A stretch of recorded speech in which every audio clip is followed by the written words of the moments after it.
Fala, nação tricolor, pré-jogo na área para você. Daqui a pouquinho tem Santa Cruz e Ferroviário no Arruda, estádio José do Rego Maciel. Olha que é o jogo, uma das partidas mais difíceis que o Santa vai enfrentar nesta primeira fase da quarta divisão. Estamos ainda na 7ª rodada, galera. Mas o Santa vem de uma vitória diante do Souza, lá em Souza, na terra dos dinossauros. Você acompanhou aqui o pré e o pós-jogo, tudo ao vivo, inclusive. Então, vamos ver como é que o Santa vai se sair diante do Ferroviário, que não é um adversário fácil. Mas o tricolor tem Thiago Galhardo de volta à equipe titular. Eu vou falar desse jogo já, trazer possíveis escalações, informações também do adversário, mas eu só vou pedir para você o seguinte: já se inscreveu no canal, meu amigo? Já ativou os sininhos para as notificações? Já deu aquele like no vídeo? E outra coisa, você agora pode ser membro do canal. Seja membro e ganhe conteúdos exclusivos no seu smartphone, na sua Smart TV, independente do time que você torça. Conteúdo exclusivo para a galera que é membro aqui do canal, hein? Seja um multiplayer e ajude-nos também a fazer o nosso canal Multiplayer PE. Olha só, vamos trazer informações sobre o jogo Santa Cruz e Ferroviário, porque esta partida, como eu disse, é uma das mais difíceis do Santa nessa primeira fase. São dois tricolores brigando aí pelo G4, hein? O Santa, logicamente, é líder do grupo A3, está com folga, inclusive, é o único invicto da chave dos jogos, né? 5 vitórias, 6 jogos, 5 vitórias e apenas um empate. São 16 pontos, 7 a mais que o clube cearense. Porém, realmente, o Ferroviário não é um adversário de se menosprezar. Vem de uma vitória sobre o América de Natal na última rodada e alcançou o G4. O time agora tem 9 pontos em 6 jogos, né? Então, é um poderoso, sim, a equipe do Ferroviário. E o Santa não pode dar bobeira diante do Tubarão da Barra. É um confronto inédito, inclusive, nessa Série D. Os times se enfrentaram 7 vezes, mas pelo Nordestão, e na Série C do Campeonato Brasileiro. Na Série D é a primeira vez. Vamos lá, trazer informações do Santa Cruz. A melhor delas é que Thiago Galhardo está de volta, né? O jogador estava fora da partida, um cansaço muscular, foi poupado do jogo contra o Souza, volta à equipe titular. Não tem Gabriel Galhardo, que está suspenso pelo 3º cartão amarelo. Jonatas Paulista deve ir para o lugar dele na cabeça de área. Inclusive, o Jonathan entrou no decorrer da partida contra o Souza e foi bem. Lucas Bessa é uma alternativa, mas só que Lucas Bessa está sem ritmo de jogo, né? O Galhardo volta a ficar disponível, então a provável escalação do Santa: Felipe Alves, Israel, Matheus Vinícius, Eurico e Rodrigues na esquerda, Balotelli, Jonatas Paulista e William Júnior, Thiaguinho, Giovani e Thiago Galhardo. Não deve fugir muito disso, né? O Pedro Favela também está suspenso, então não pode ser opção. Já o técnico Thiago Zorro vai escalar o que tem de melhor para esse confronto: Matheus Cavicchioli, já passou por aqui, Cauê Leonardo, Wesley Júnior, é Júnior sem o R, Léo Paraíso, Ailton Santos, William Maranhão, Ramires, Garibe, Brian, Felipe Cruz e Ciel, o interminável Ciel. Esse cara já tá com quase 50 anos, tá não? Ciel é irmão de Nildo, hein? Para quem não lembra. Grande ídolo do esporte, o Nildo. Ciel passou pelo Santa Cruz também. O árbitro da partida é o Bruno Nogueira Prado, da Bahia, auxiliado pelo Túlio de Farias Ribeiro Caldas, de Pernambuco, e Diego Cavalcante Pereira, também de Pernambuco. Na Série D, os assistentes são da federação local, tá bom? Quarto árbitro, José Washington da Silva. E o analista de campo, Marcelino Castro de Nazaré, também da Federação Pernambucana de Futebol. Então, um jogo que o Santa tem condições sim de fazer um bom resultado. É só não vacilar diante do Ferroviário. Ferroviário não é uma equipe de se menosprezar. Já tenho falado isso aqui 3 vezes só nesse vídeo. Então, com a volta de Galhardo, acredito eu que as finalizações do Santa devam melhorar, né? Ter uma finalização um pouco mais aprimorada devido à experiência do Galhardo. Eu só fico preocupado com essa questão do Gabriel Galhardo, que está fora. O Gabriel, ele tem sido um maestro ali, ao lado do William Júnior. É um jogador que tem um passe qualificado, erra poucos passos o Gabriel Galhardo, sempre coloca a bola ali para o meio ou então direto para o ataque, né? Ele faz uma ligação direta muito boa. Então vamos ver se o Jonatas Paulista entra nesse padrão, tá? Thiaguinho, eu sempre faço a crítica aqui que ele corre de cabeça baixa, mas Thiaguinho tem vindo numa evolução, então vamos acreditar e dar mais esse voto de confiança para o Thiaguinho para que ele faça uma boa partida. Tem feito um golzinho aqui e acolá, né? Então, mas ele também tenta ser um bom garçom. O problema é que ele precisa correr não só olhando para a bola, olhando para baixo. Ele precisa correr tendo visão de jogo. E às vezes isso não acontece com o Thiaguinho, tá? Eu sei que o torcedor gosta muito, ele é um jogador carismático, mas é preciso a gente falar sério aqui. Vamos comparar ele com o Giovani, o primo da Marta? Veja como o Giovani ele tem mais visão de jogo do que o Thiaguinho. Não é? Então, mas isso aí, fundamento resolve. Né? E aí os treinamentos estão aí, o técnico Marcelo Cabo também deve estar enxergando, fazendo as suas observações. Falando no Cabo, vamos ver o que é que o técnico do Santa Cruz pensa sobre esse jogo na entrevista coletiva na íntegra, que você não perde nenhum detalhe aqui no Multiplay. Roda aí. Marcelo, como é que está a preparação do time? O time está empolgado aí com as vitórias e a invencibilidade, que está em jogo, a invencibilidade e a liderança, que ninguém pode alcançar, mesmo perdendo, ninguém pode alcançar o Santa Cruz nessa partida, né? Boa tarde a todos. Preparação muito boa, uma semana muito boa de trabalho, tranquila. Todos os jogadores à disposição, aqueles que possam estar na questão clínica.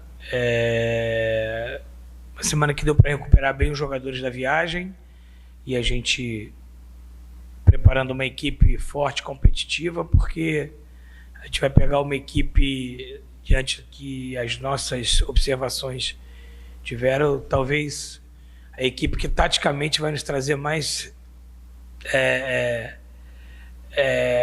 confronto vai ser a equipe do Ferroviário, uma equipe taticamente muito bem postada, com bons conceitos, e é uma semana que a gente teve que ter muito trabalho para poder entender, né, o mecanismo da equipe do Ferroviário e a gente poder montar uma estratégia de jogo para que a gente possa buscar essa importante vitória dentro de casa, voltando a jogar no Arruda, que é muito importante, depois que a gente sai, né, e traz 100% dos pontos que a gente foi buscar fora de casa, que não é uma tarefa fácil dentro de um campeonato muito difícil, você sair para 2 jogos dificílimo contra Central e Souza e acabar trazendo 100% dos pontos, e a gente ter uma equipe muito forte, competitiva, voltando a jogar no Arruda diante do nosso torcedor, porque a gente continue, né, pontuando, continue com essa invencibilidade para que a gente alcance, né, o número mágico da classificação o mais rápido possível. Marcelo.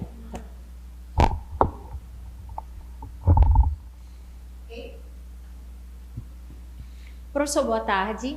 Falando desse confronto, né, ferroviário, vai ser esse adversário e o próximo também, que vai pegar o Ferroviário em sequência. Então, o quanto é que isso, nesse momento que o Santa Cruz vive, acaba sendo bom ou ruim, né, nesse momento da competição? Porque acaba sendo o mesmo adversário, você falou da dificuldade do adversário, talvez o adversário mais difícil que o Santa Cruz vai encarar no momento, na Série D, até aqui. Então, assim, o quanto é que isso acaba pesando positivamente para o tricolor ou não? Se você pegar a mesma equipe em sequência, né? E aí você tem que ter a capacidade de desmembrar esses 2 jogos, né? Porque você pega uma mesma equipe em sequência, mas não é um jogo mata-mata, né? Então a gente tem que entender muito bem todo esse contexto. E aí eu digo que a gente vai pegar a nossa 6ª equipe dentro da chave, e aí a gente vai fechar com todas as equipes, e taticamente foi a equipe que eu observei que não é que seja a mais organizada, é que tem uns conceitos muito bem implementados, e é a equipe do Ferroviário. Então, assim, e com certeza de todas as equipes que a gente pegou até agora, na minha ideia, a equipe que vai nos trazer mais dificuldade é a equipe do Ferroviário, pelo seu planejamento tático, pelos seus conceitos. Então a gente precisa primeiro criar um mecanismo para que a gente possa pegar ele dentro de casa, né? Enfrentar o Ferroviário dentro de casa, né? Porque a gente seja aquela equipe dentro de casa que a gente sempre foi, uma equipe contundente, uma equipe de imposição, uma equipe que a gente tem uma característica muito forte de jogar dentro de casa desde o primeiro minuto, se impondo, buscando a vitória, propondo o jogo, mas tendo muito cuidado com as pontuações que a gente fez da equipe do Ferroviário. Marcelo, com essa ausência aí do meio de campo, que a gente sabe que está desfalcado, tem possibilidade de ter alguma novidade aí no time do Santa Cruz? A gente perde 2 jogadores importantes, então, o Gabriel e o Pedro Favela, por cartões, e a gente tem algumas alternativas, né? Treinamos uma equipe que eu tenho em mente que eu vou colocar no jogo, mas também treinamos uma alternativa para esse jogo. Então, assim, o treinamento da semana foi muito bom. Essa ideia que eu tive para esse jogo respondeu muito bem aos treinamentos da semana, mas a gente assim mesmo ainda criou uma alternativa para que a gente, nesse treinamento de sexta-feira e de sábado, a gente defina o substituto do Gabriel e defina a maneira que a gente vai jogar para que a gente possa ter uma equipe, que nem falei, dentro de casa forte, né, de imposição, buscando a vitória, porque essa é a maneira que o Santa Cruz tem de jogar em casa, esse é o DNA que o Santa Cruz tem, principalmente jogando em casa. Professor, Santa Cruz é líder invicto, uma campanha espetacular até aqui. Como é que está sendo o trabalho também para controlar nessa partida? Porque mesmo perdendo, não perde a liderança. Então, como é que está sendo para controlar também essa parte emocional, para não deixar que esse rendimento caia, que essa imposição também do Santa Cruz e essa forma de jogar e essa vontade também, ela acabe caindo por causa de estar, né, numa condição muito boa na competição? Eu uso sempre essa fala para os meus atletas. O difícil não é chegar na liderança, o difícil é se manter na liderança.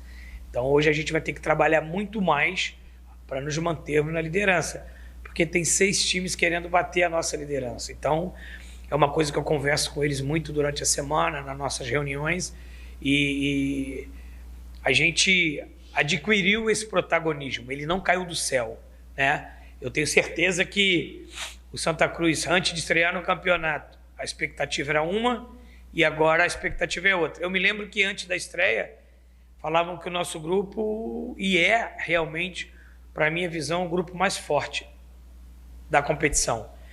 E não é pelo fato de a gente estar na liderança que ele se tornou um grupo fácil, né? A gente teve um planejamento, a gente executou, a gente trabalhou muito para chegar onde a gente chegou. Mas o grupo não se tornou fácil em 5 rodadas, em 6 rodadas. Ele continua tendo os campeões estaduais, ele continua tendo as equipes muito fortes, de bom investimento, só que a gente colhe esse fruto com muito trabalho do dia a dia. Então, assim, eu tenho conversado com os meus atletas para que a gente pense jogo a jogo, né? Se a gente tem, nesses 5 jogos, né, ou nesses 6 jogos, a gente tem 5 vitórias e 1 empate, a gente tem que esquecer o que ficou para trás. A gente tem que pensar agora que a nossa nova final é domingo. Então a gente está pensando jogo a jogo e trazendo esse jogo, uma final para a gente até o final da competição.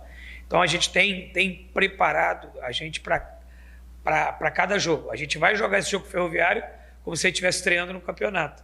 A gente não pode se apegar nos números, na nossa invencibilidade, senão isso pode trazer inconscientemente uma zona de conforto. E é uma coisa que essa palavra não passa aqui no Arruda, zona de conforto. Eu já uso aquela frase, né? Aos líderes o desconforto. E é isso que eu passo para os meus atletas. A gente tem que estar desconfortável a todo tempo, tem que estar com a guarda alta e atento e vigilante a todo momento, para que nenhum tipo de descuido aconteça, mesmo sendo inerente à nossa vontade, que às vezes vem, né? Inconscientemente bate algum tipo de relaxamento, mas a gente está muito atento a tudo isso aqui.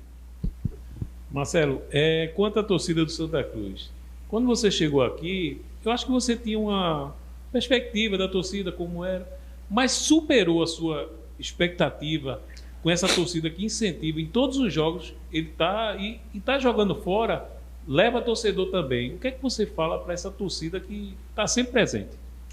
Não, com certeza a torcida do Santa Cruz não superou a minha expectativa. A minha expectativa era exatamente essa, né? Quem não conhece essa apaixonada torcida do Santa Cruz? Quem não conhece a apaixonada torcida tricolor?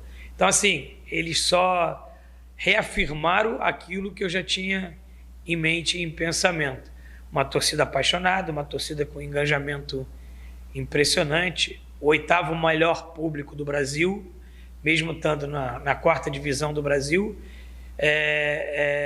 Então, assim, ela só reafirmou tudo aquilo que eu já tinha em pensamento. Claro que a gente tem que falar que o nosso momento é um momento muito bom, e a gente também não vai jogar isso para o lado. A gente vive um bom momento porque a gente construiu esse bom momento com muito trabalho, com muita dedicação, com muita humildade, com muito pé no chão, mas a gente ainda não nem classificou. Então a gente precisa continuar focado, concentrado, buscando vitórias para poder deixar nossa torcida contente, alegre e com esse entusiasmo que nos entusiasma também. Professor, a gente conversava sobre a questão do elenco, né? Questão de reforços, o quanto que o Marcelo Cabo estava satisfeito com esse elenco e o quanto que precisava reforçar. E um dos seus pedidos à diretoria é a questão do setor ofensivo. Renato, chega quando? Foi um pedido do Marcelo Cabo. O que é que o Marcelo Cabo pode falar sobre o atleta? O Renato, que estava na Ponte Preta, não faz mais não faz parte dos planos da Ponte, é ex-Fluminense, ex-Sport, é conhecido. Então, assim, o que é que o Marcelo Cabo pode falar do atleta no momento? O Renato é um atleta muito bem avaliado por mim e pela minha comissão técnica, correto? E a informação que eu tenho é que existe uma negociação para que possa evoluir com o Renato. Então, o que eu posso passar é que é um jogador muito bem avaliado por mim, é um jogador muito bem avaliado pela comissão técnica, é um jogador que em 2023, jogando uma Série B pelo CRB, fez 18 gols, né? Tem números de jogos expressivos, nas 4 últimas temporadas tem quase 150 jogos. Então, o que eu posso dizer é que é um jogador muito bem avaliado. A qualidade do Renato todo mundo já conhece, é um jogador que já jogou aqui no estado, jogou em grandes equipes e é um jogador muito bem avaliado por nós. Passa os 11? 1 hora antes do jogo. Obrigado aí, uma boa tarde para todos.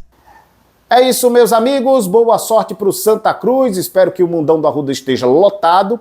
A nota triste é que neste sábado faleceu um torcedor do Santa Cruz, morreu afogado nas dependências do parque aquático do clube. Ele estava na piscina do Arruda, na sede social do clube, acabou se afogando, era um torcedor de 27 anos, o nome dele não foi divulgado.